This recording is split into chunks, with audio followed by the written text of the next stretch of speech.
Hello, good morning. I'll be chairing this session. We have two presenters today. So we have Iyra BUENROSTRO-CABBAB from the University of the Philippines, and we have Horus TSUI here. I'll introduce you a little bit later, Horus. Thank you. So the first presenter will be Iyra. So she's from the University of the Philippines, as I said already. She's an associate professor and current graduate program coordinator of the School of Library and Information Studies there, and she teaches list and archival studies. So she's on Zoom, I guess. So we'll just leave the mic to her now. Good day, everyone. I'm Iyra BUENROSTRO-CABBAB from the University of the Philippines School of Library and Information Studies, or UPS-LIS. I am very happy to have this opportunity to share the activities we have done and have been doing in relation to the development of archival education and training in the Philippines, and in this case, incorporating environmental literacy, social responsibility, and advocacy into the Archives and Records Management graduate program of the UPS-LIS. The UPS-LIS is the first and oldest library school in the Philippines and in Southeast Asia, and we started offering courses on archives administration as early as the 1950s. We have recently launched the Master in Archives and Records Management, or MARM program, to address the need for a formal education for current and future archivists and records practitioners in the Philippines and in the region. In this presentation, I will be discussing a preliminary effort to integrate these important concepts and practices into the curriculum and outlook of our students, who constitute the first cohort of students of the MARM program. As we look into the foundational theories, concepts, and importance of green initiatives and sustainability, as well as the impact of our archival practices and decisions on the environment, we attempt to find ways of performing our archival work, bridge theory and practice, and strike a balance between preserving our collections, our capabilities, and available resources, the technologies and processes that we need to retain or change based on the existing policies and goals, and the challenges and the politics involved in initiating and implementing these practices.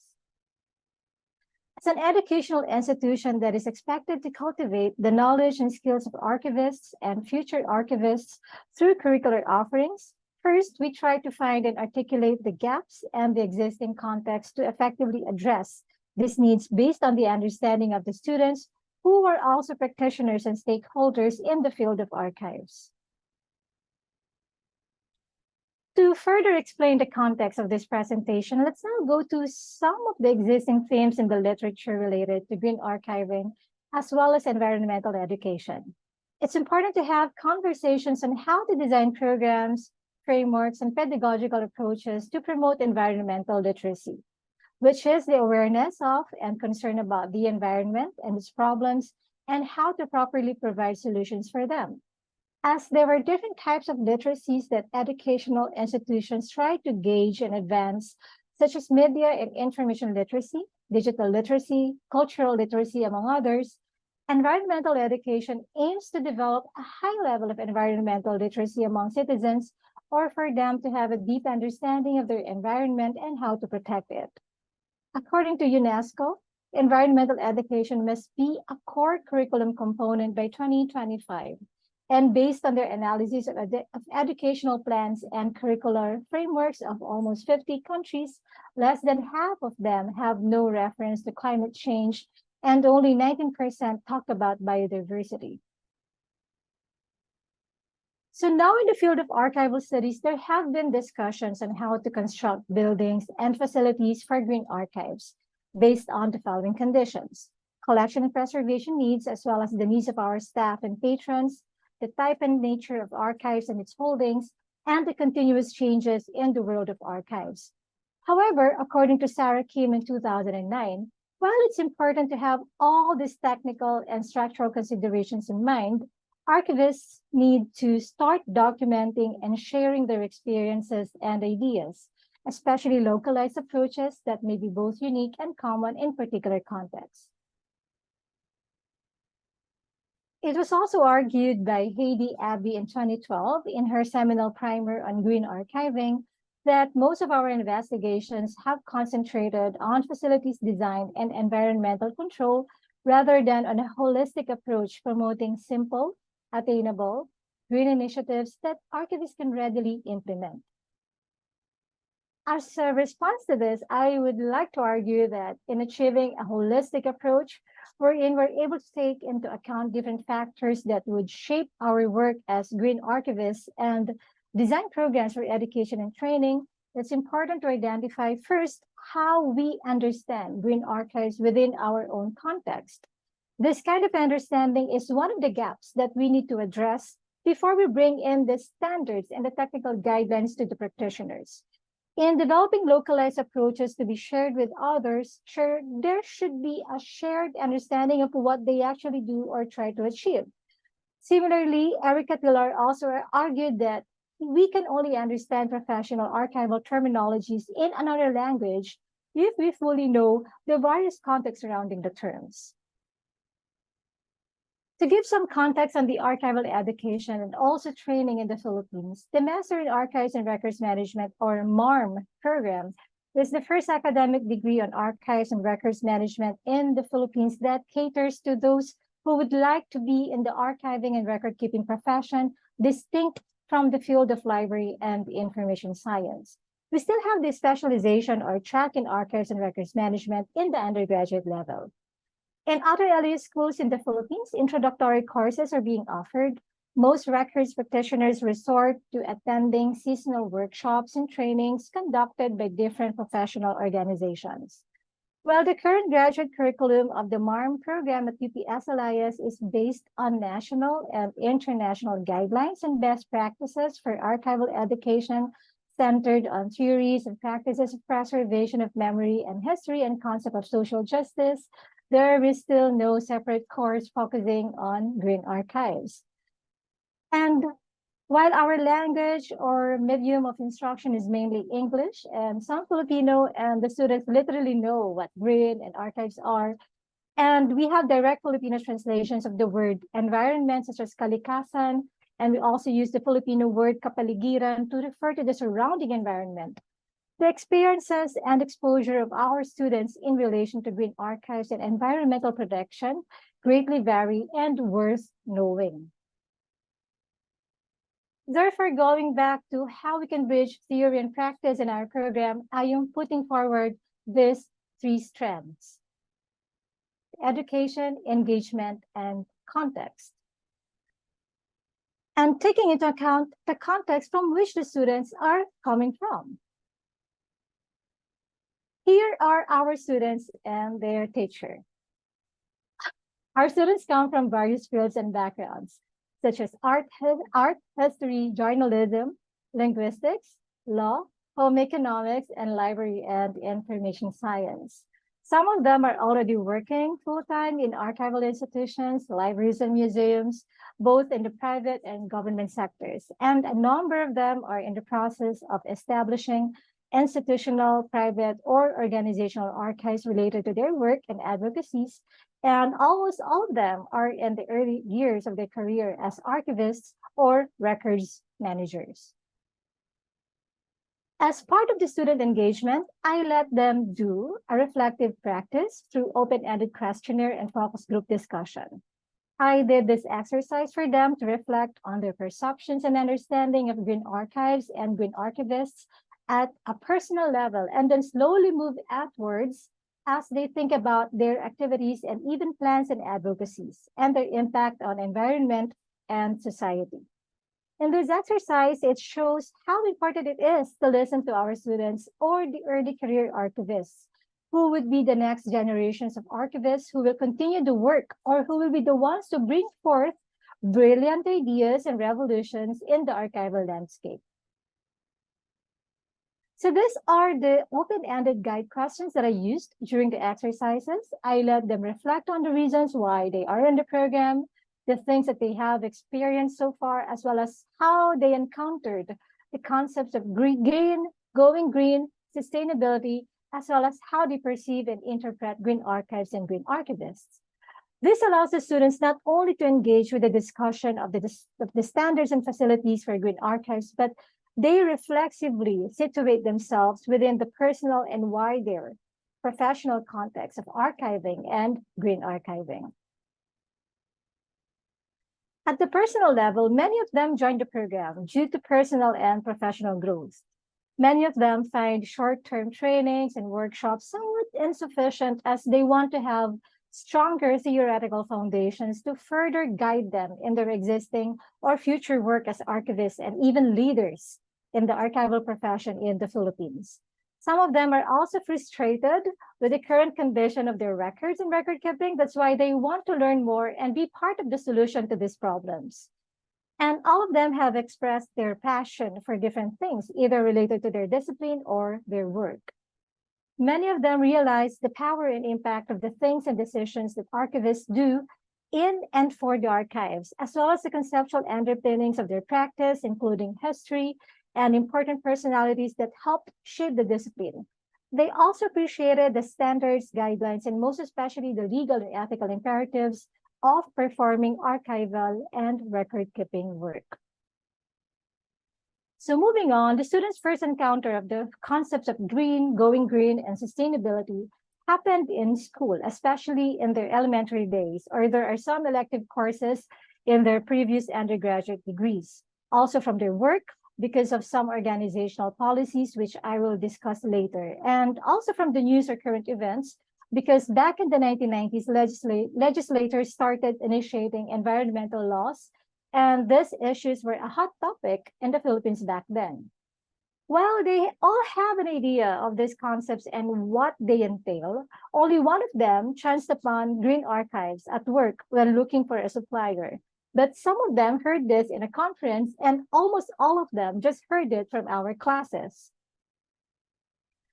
So after that, I let them think about what a green archives is, as well as the approaches that characterize green archives. All of them combined their prior knowledge and experience on green practices and relate them to archival practices, such as being mindful of the strategies and processes for records and archives preservation to ensure that this will not harm the environment or produce unnecessary wastes.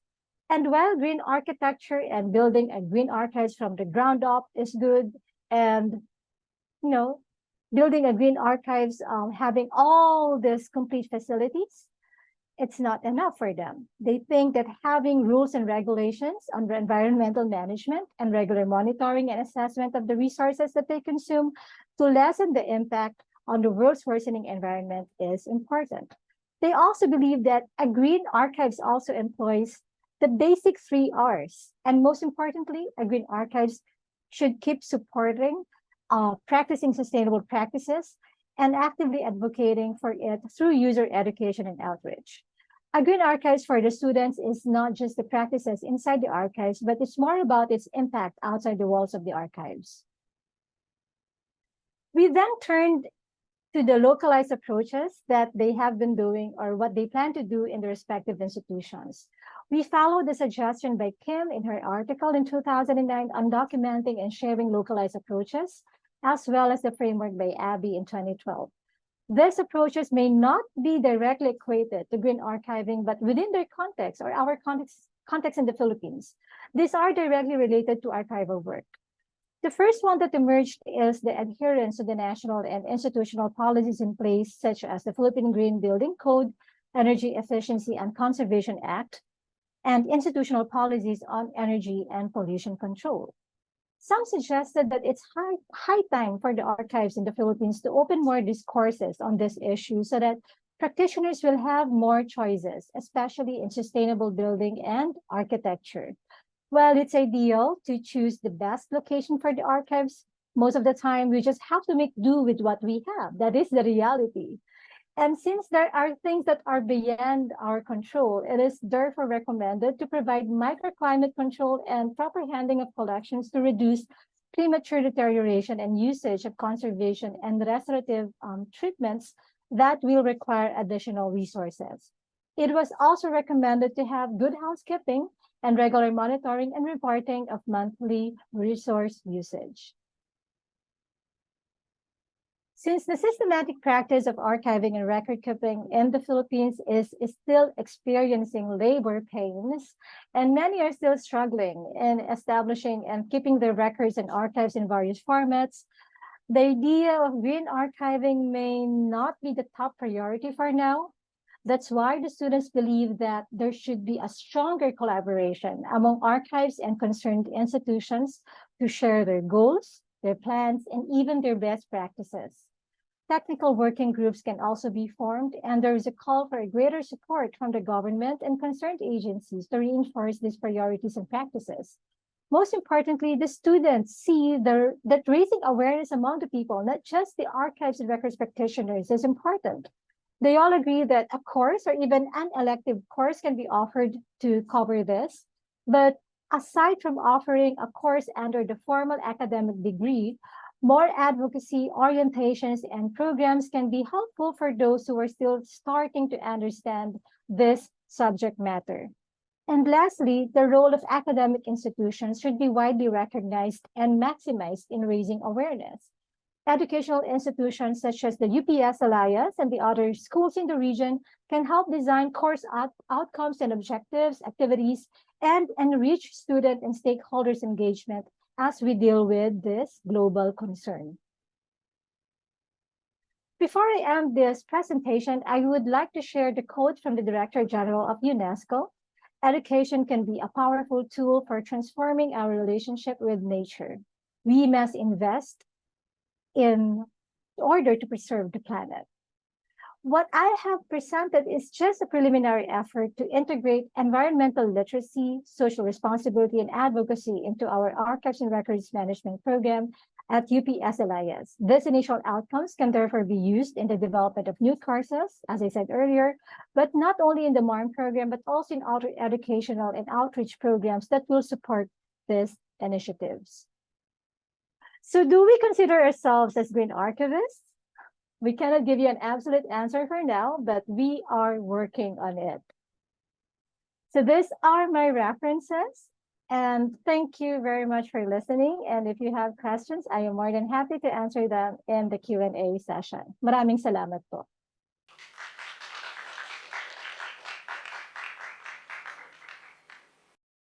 Thank you, Iyra. Fast-paced presentation. So, as you know, the questions and answers are at the end of this session. So keep your questions warm. That's a basic preservation rule for questions. Keep them warm.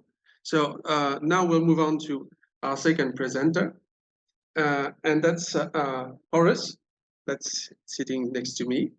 So he comes from the Hong Kong Film Archive. Yes.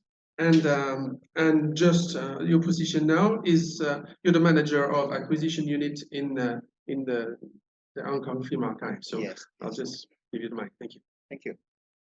Ladies and gentlemen, thank you for coming to these sessions. I'm from Hong Kong Film Archive, and I would like to make this small conference-like discussions with you. I will give some backgrounds, boring things, figures and numbers, and what we have done. And at the same time, I will introduce some problems we are confronting.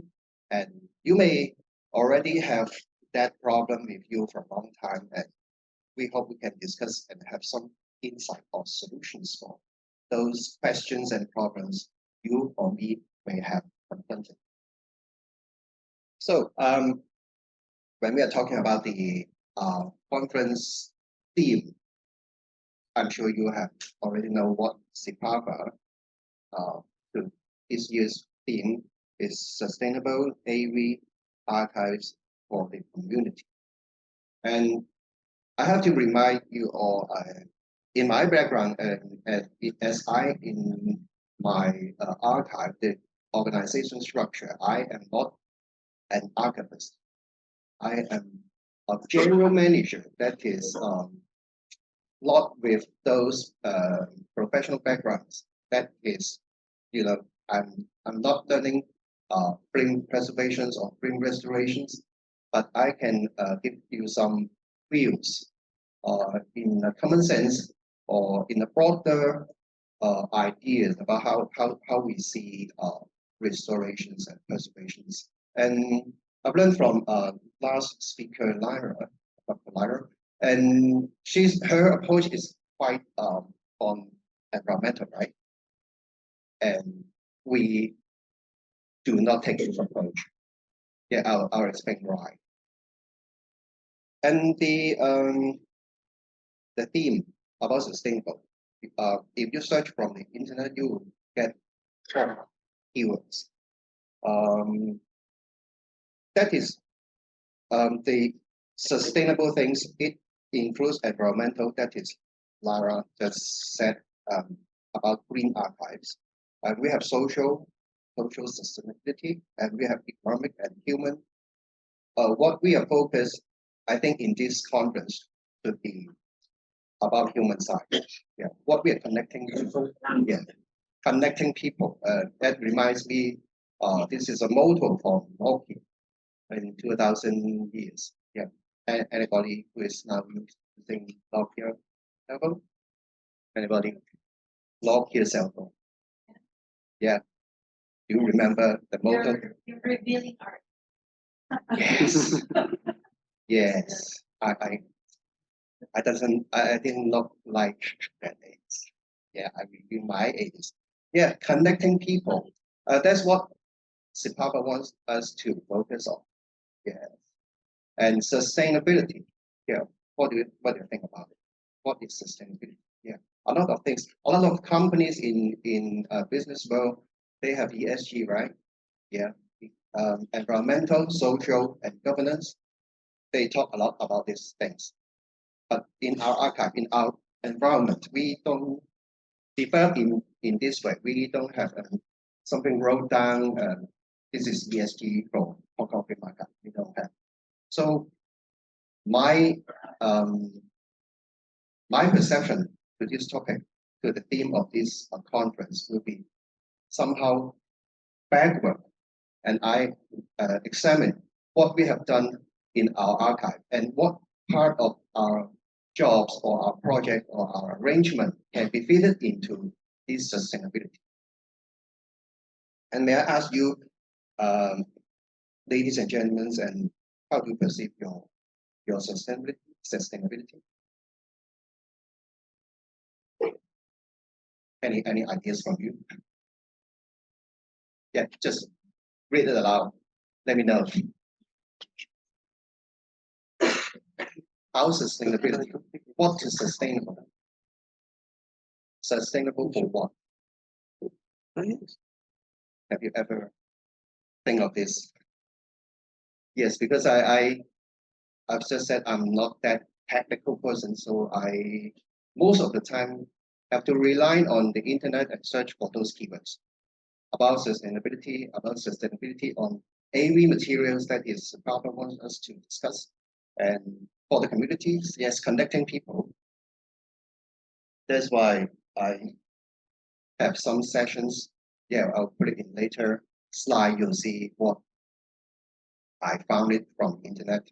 And one more thing, I saw some of the participants is trying to hold a camera to take pictures. And I have prepared the QR code so you can scan the QR code and download my presentation materials. That saves you a lot of time. Yeah, I would like to somehow be sustainable to environment so you can use less energy to take pictures. Yes, this is a little bit sense of sustainability. Yeah, you guys may have already have that practice. Use less paper, right? Use less energy. Here it goes. I can show this QR code again at the end of the presentations. So I would like to give some ideas about how I consider these questions, the theme of the SEAPAVAA. So everybody, you might have met with those words, 5 W's: what, when, why, how. Something like that, right? Yeah, what are you going to preserve? What are you going to restore? You already know. You should have much knowledge on that. You are much professional than me. Yeah, I'm common general manager. When to preserve or preserve what frame from when? So you may confront with, you may met with some frames that is already deteriorating. That is only the last copy existed in the world. So you have to save it, right? And have you considered which kind of frames or in what age of the frame you are going to preserve for 80s, 70s, frames from 50s, or even older? Yeah, I suggest you can have a think on that, because we are connecting people. And why we connect people? Because you have many stakeholders. You may have your donors, you have your funding bodies.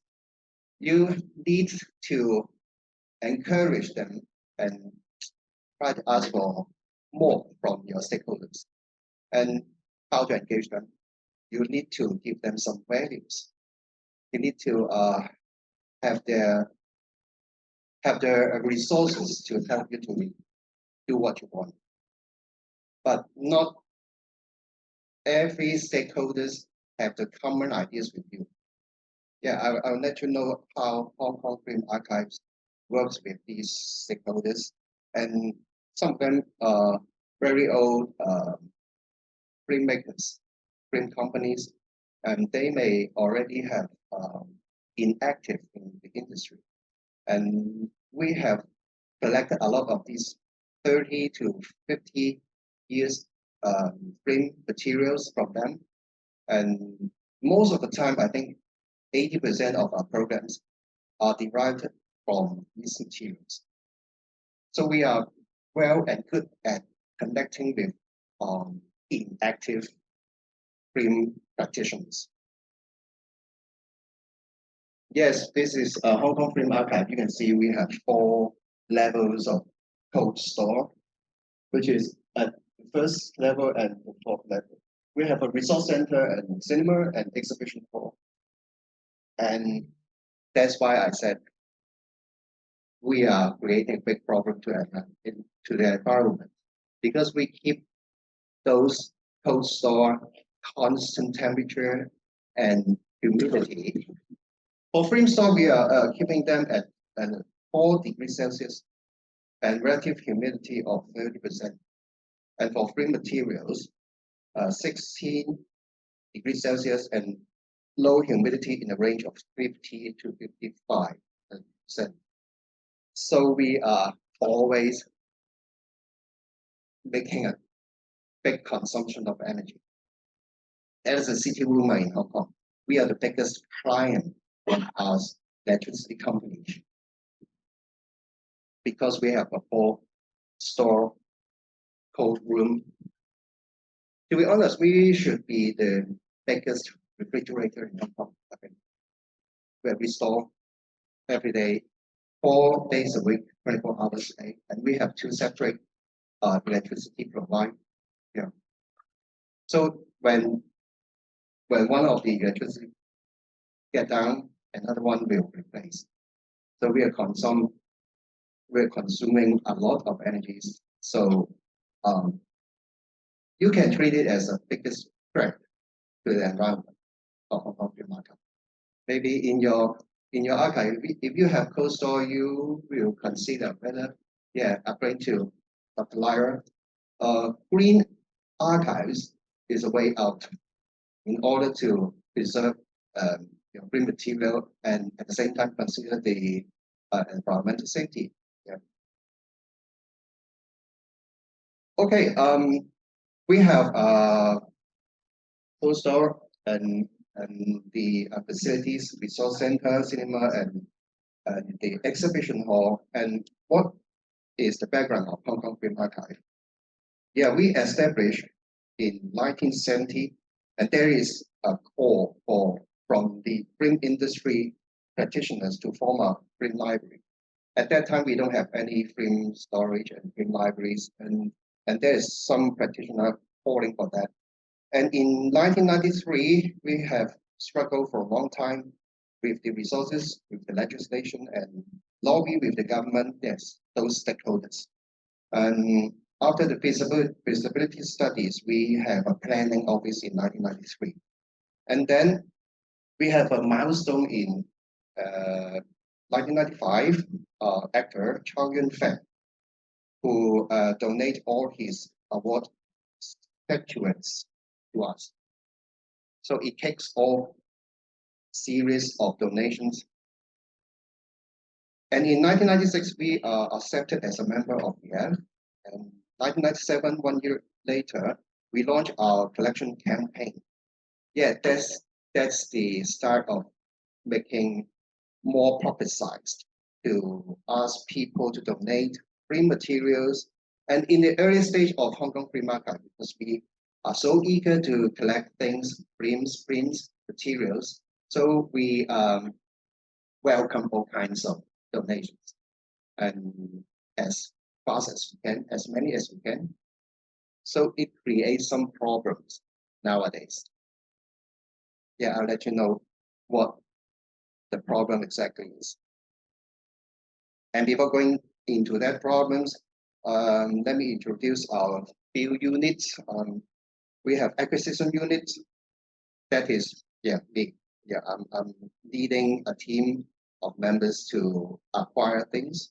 And we have conservation units who repair, who restore and preserve green materials. And resource center is an open facilities for ordinary publics, so everybody can get into the resource center to have a look of our collections, providing that collections can be seen or to be released normally.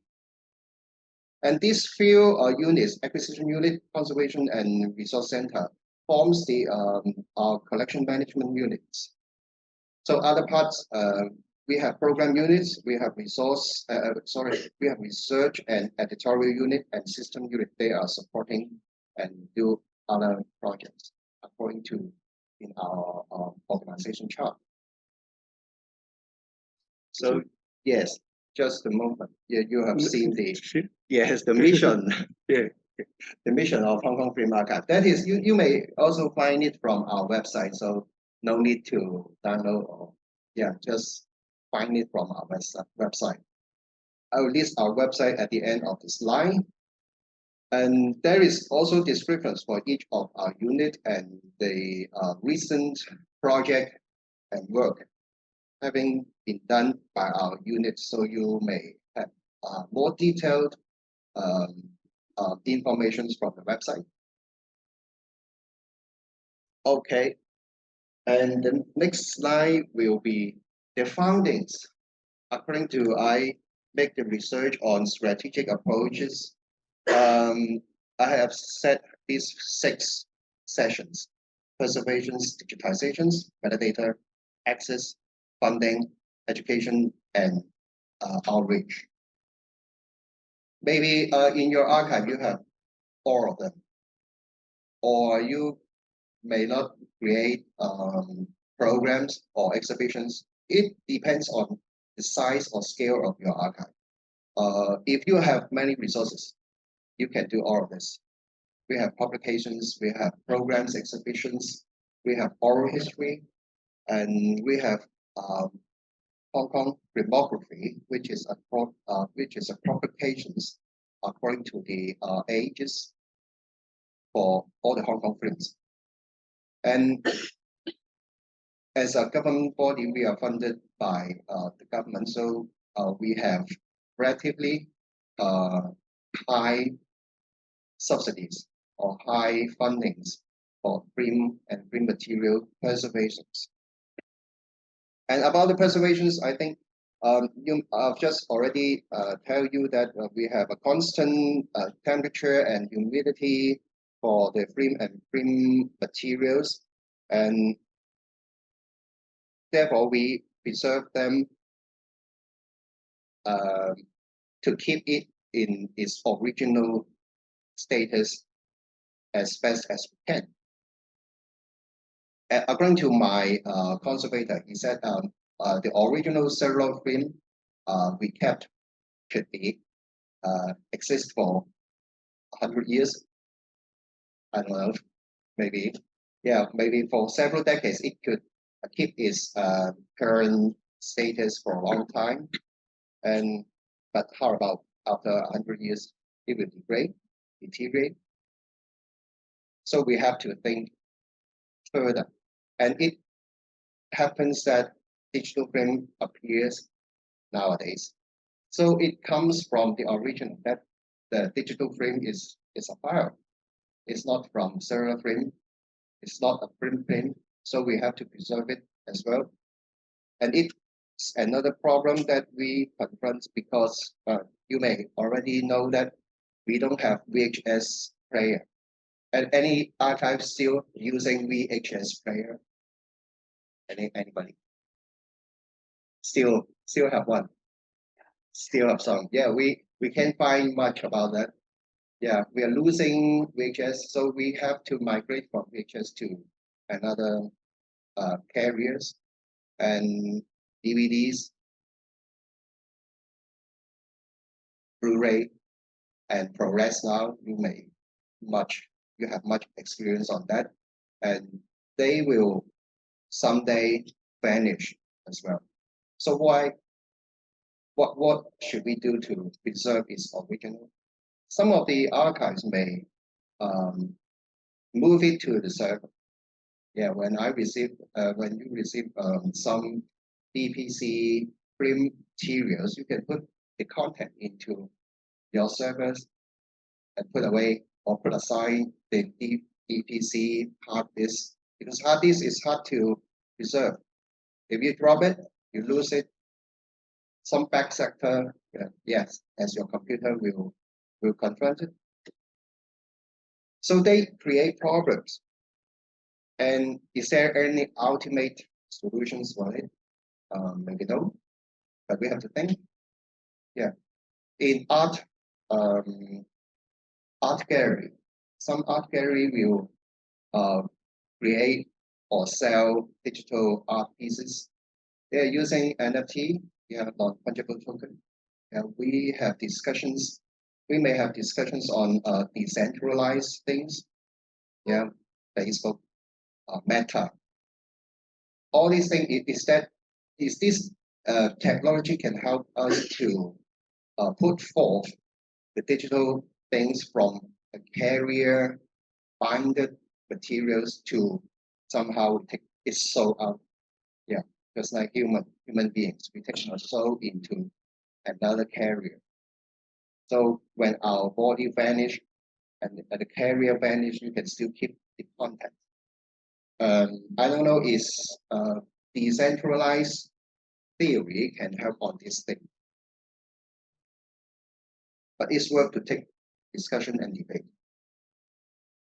So I've just told you that we have met with a lot of problems, and I will skip those theory things because I have prepared a lot of theory, and I was just told 5 minutes now. So the digitization, these materials to ensure the long-term preservation is magnetic, optical disk, and hard drive. So we need to find some other solutions.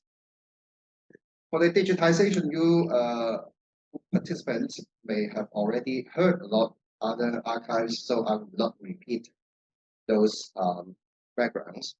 And about the metadata, we have a case for this because in the earlier establishment of Hong Kong Free Market, we developed our own systems to hold the metadata that is called FARMS, FAMS, Free Archives Management System. And after developed for about 10 years, and suddenly our government lead us to have another one because the next level of the systems will combine with other museums. We are under the same department with some other museums. So the new system called MCMS, yes, at the right side of this slide, this MCMS Museum Collection Management System is now being used to cater all the collections from archives and other museums. But basically, we are quite different. Yeah, we have one title with many views, with different quantities, length, frames, and it cannot be compared with other collections of art or painting in other museums. But we are need to convert our farms from the old system to the new one. So we have struggled a lot of time to put all those data into the new version. Yes, we have lost a lot of detailed information, yeah, through this conversion.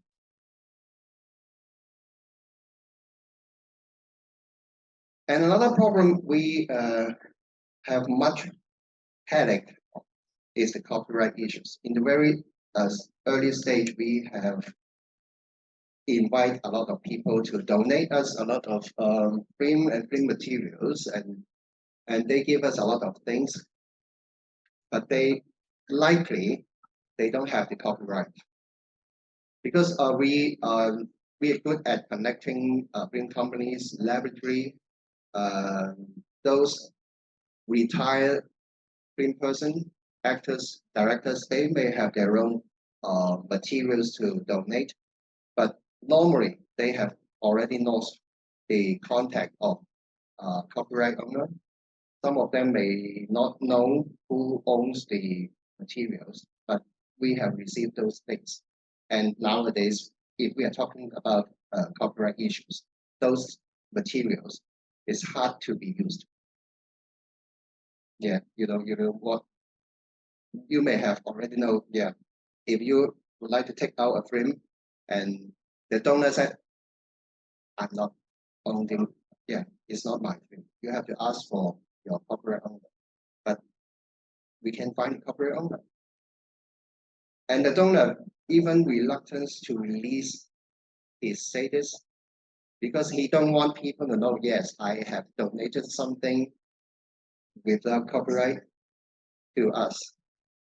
So those things hardly be used until we can find the copyright issues to solve it before we take out these materials to use. And it creates problems in sustainability. Yeah, we are keeping a lot of things that is not sustainable. When we are talking about sustainability, we related to our stakeholders, to other persons who can really benefit from your sustainability. That's what is the core ideas in my presentation. And in the rest of the slide, you can see a lot of things we are doing for the access of these materials, how to further access, to let people have more possibility to access. We have permanent exhibitions. We have free loan schemes, loan out of our films to other countries. Yeah, case by case, we discuss with the inquirer. And all those publications, programs, exhibitions, and the Restore Treasure, we publish DVD for Restore films. So all these things we do is focus on how to let more people learn that what we are doing and engage them to have the love of the film, so that when they are having more resources, that they can help and be your significant stakeholders.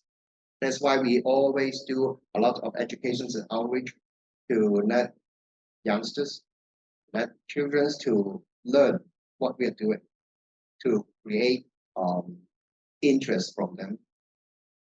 Yes, that's why I put all those pictures in the slide so you can has a little idea on what we have done. Okay. But at the end of the presentation, I need to focus again on how sustainability. Yeah, you have to set your benchmark. How sustainable? Yeah, it's different. We are always different resources. It depends on your resources, your scales, and your mission vision. Yeah, so you have to set which age group of people are the most significant stakeholders to you, and you may focus on what you are doing. Yeah, we are focused on the old age group, but they are impacted somehow. Maybe we need to review our sustainable policy. Yeah, at the end of the my slide here, yes, I have to mix a little advertising. Our latest program, yes, Leslie Cheung and Anita Mui, two iconic figures in Hong Kong film history, and we have created a program to engage those who born in 70s to 80s, yeah, my age. So nostalgia is always the best tool to engage people. I would suggest that you can find out what's the major group of people in what age range forms the majority of your populations who are earn enough money to spend so that they will enjoy your program, they will give resources to you. Yes, strategically, you can focus on your stakeholders and your target audience. Yes, that's all for my presentation. Here is the Hong Kong Film Archives website. Yeah, you are welcome to go surf, and you can download the latest brochure for our programs too. Thank you. Thank you very much, Horus. So if you have questions for either Iyra or Horus now, you're welcome. Hello. So any questions in the room? I didn't quite get for you the question. If you still use optical disc as a way for a kind of storage, do you? Yes. Yes, we always keep the original things. From cellular film, yeah, it comes from cellular. 35 millimeters, 16 millimeters. We keep it as it is, the original things. And somehow we are having experience with digital format. The director, the shooting company will now create digital format of those things. They don't have the 55 millimeters. So we have to keep the original as digital format. So original as digital format is DVD or Yes. optical disc. If it comes as DVD, we'll also keep it. So we keep a lot of things. What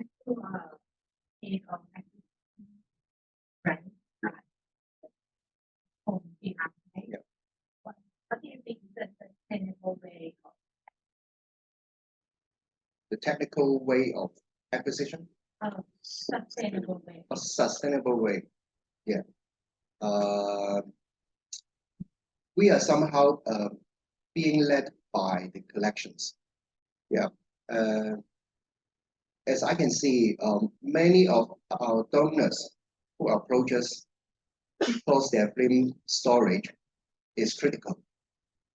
They are losing their storage area because the rent is expensive in Hong Kong. They don't want to put into more resources to keep a warehouse, to keep all those things, because you need air conditions and humidity, and the old frame will emit acidic gas. You have to get rid of it, and it's a lot of resources to make it as it is, as original.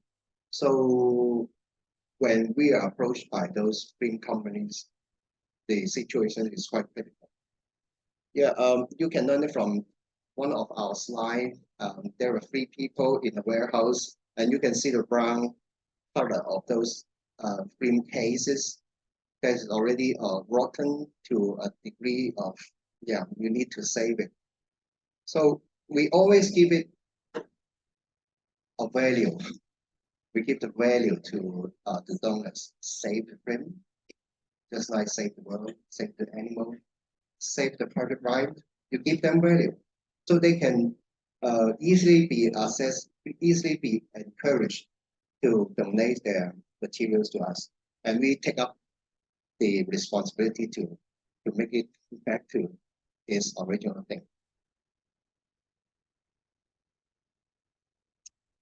We have time for a few more questions. Hi, I'm Iyra. I'm Karine from the Philippines also. My question is for you. I'm wondering, because you mentioned earlier that the study that you presented earlier is an initial phase. If you could give us a little bit, if you can give me a little bit of an idea, what's your next steps? So maybe we can also get some insights on that from that. Thank you. Okay. Hi, Karine. Nice to meet you virtually, and hi everyone. I wish I'm there.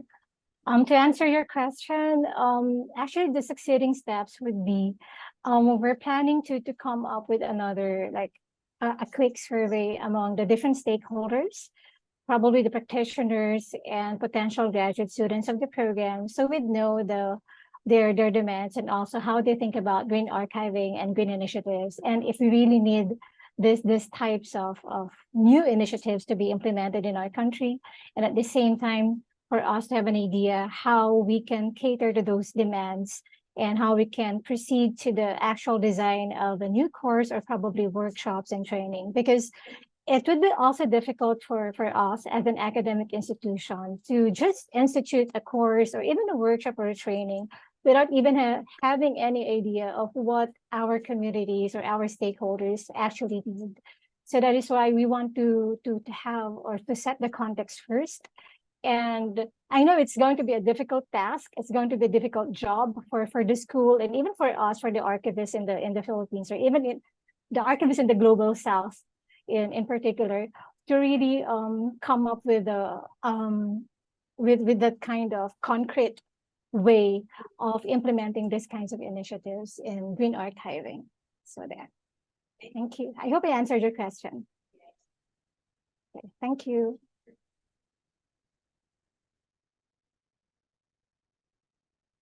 More questions? We've got a few minutes left. Go ahead. Good afternoon, Iyra. I believe it's lunchtime there.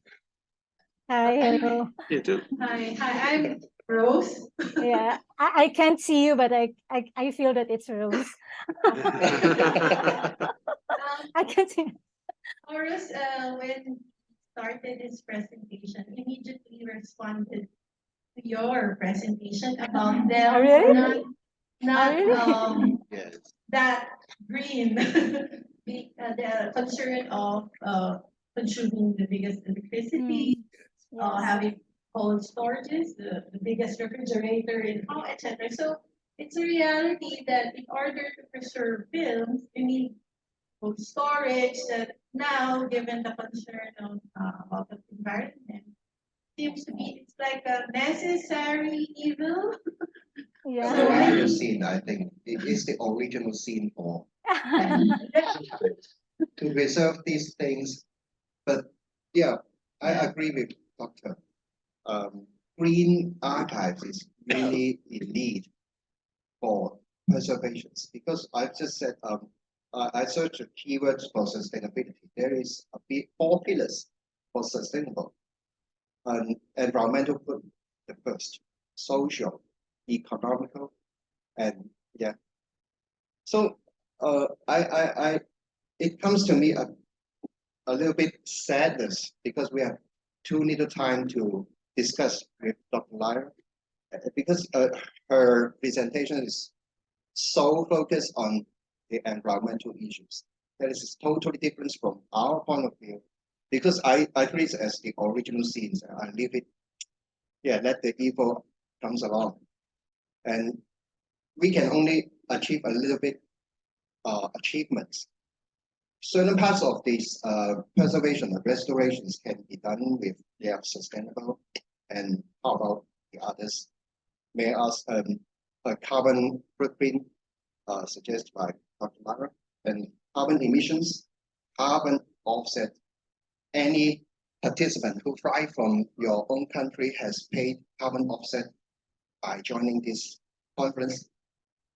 I don't think so.